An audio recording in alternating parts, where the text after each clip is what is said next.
గోకులానికంతా గోమేధికం.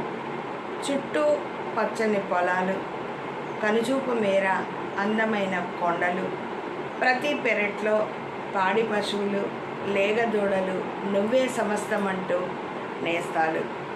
పల్లెలోని బాలకృష్ణుడి పెంపకంలో మేమంతా నీవారమే అనే స్నేహితులు.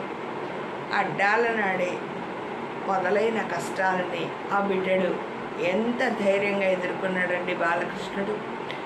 పుట్టగానే వెదురు బుట్టలో పడుకొని ఉంగాలు పాడుకుంటూ యమునను దాటాడు. ఆ తర్వాత మధురకు వెళ్ళి కంస